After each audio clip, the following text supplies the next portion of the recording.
you doing, man? It's me, Chuck the Chicken. And, of course you came back to watch me because I'm great. And that's nothing you should be ashamed of. I don't expect you to tell everybody, but, don't be ashamed of that. Okay, I bet a lot of you are wondering what's behind this curtain.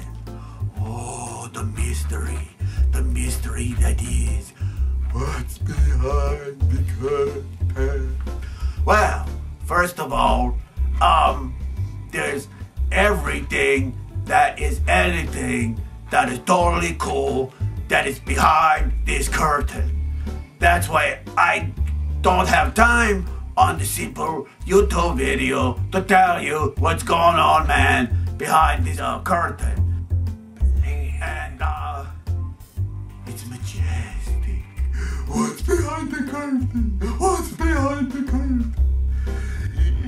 If I told you, man, it'll blow your mind, man. You'd be afraid to come back.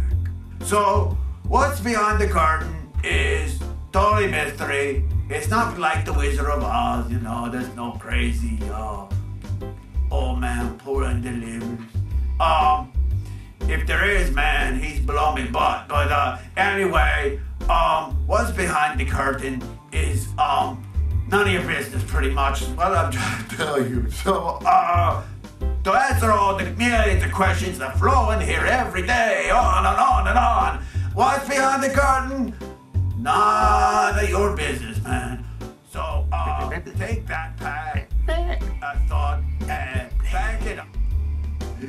Okay, this is Chuck the Chicken, and say it so long and farewell to you. And what's behind the curtain is called none of your business, and we all have skeletons in our closet. Yes, that's all I say to you. Okay, bye-bye.